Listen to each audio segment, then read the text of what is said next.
Basically what it was a guy who was hunting for food with his son and had made a decision that he was no longer going to hide. He'd been hiding his hunting all his life. For years, like I said, since they found out they had the Métis rights, we had been bringing our moose home. We'd clean it right in the backyard, cut it up down the basement. It was all part of the family thing that we did. So the morning they went out and they brought the moose home, there was no problem till later on in the night. They'd brought it home, skinned it, cleaned it, you know, we're cutting it up. And because somebody had a beef with my son, they called the MNR and they said it was, you know, they'd been hunting illegally, they were shooting at night, and that was something we never did, because you hunt for your meat, you hunt for your food, you know, you harvest all your meat for the winter. It was never anything that was wasted or done like that, but because of what they said, MNR come into and charged him for hunting without a license. Steve, quite a character. I enjoyed him. He was, you know, he looked rough, he looked tough, but one of the nicest guys you'd ever meet in your life.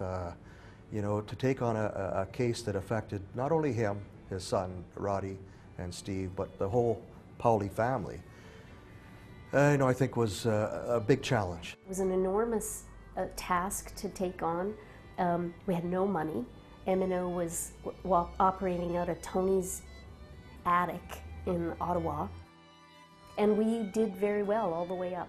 Trial, every level of court, the judges were on side, and we just kept getting better and better and better decisions out of the courts until we got the ringing endorsement at the Supreme Court of Canada. The big thing was that with the Supreme Court, it usually takes them 10 months, a year, 18 months, 2 years for that decision to come down. And when we heard that the decision was coming down, I think after 6 months, we knew we'd won.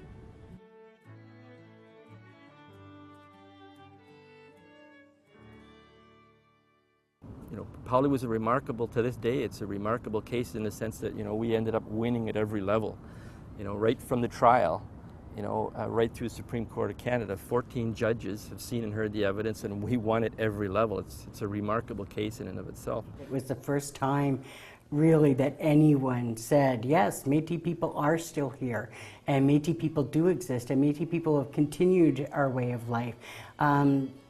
To get that kind of recognition at the Supreme Court of Canada, like, what more could you ask for? Mahatma Gandhi once said, "It is your duty to break bad laws." And that's what Steve Powley broke that day. He broke a bad law, which the government were never going to change without us fighting them to get our rights as Métis to hunt in Ontario. I must say, I was never so proud of Steve Powley.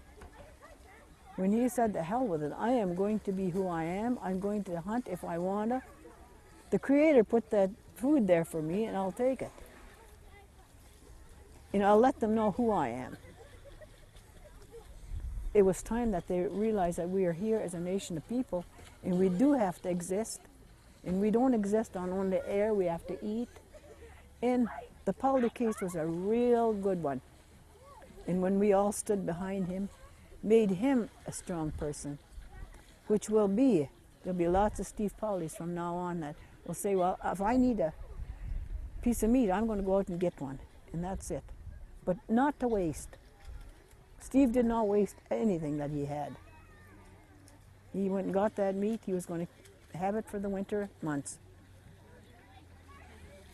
And I think it's a great thing. When I would go to court for one of my harvesters as captain of the hunt, I would go to court with two things in my pocket, always, for the strength that I needed to do this. And one of the things was my father's harvesting card. He had passed away, so I have his harvesting card, and I brought that with me.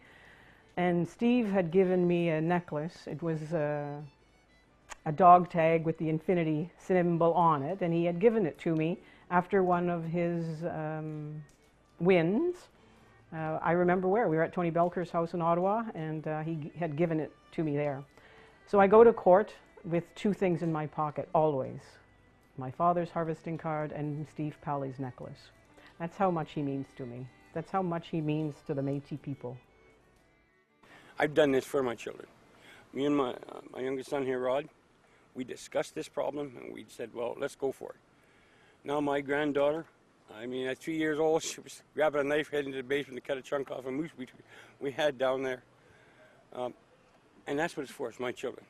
Like I said, for me anymore, I'm not looking for anything, I don't want anything, I just want my hunting rights for my family and myself. As long as I'm in this earth, let me alone, let me hunt the way I should be hunting, the way I live off the land. I mean, Métis, as far as I know my Métis family, we live off the land.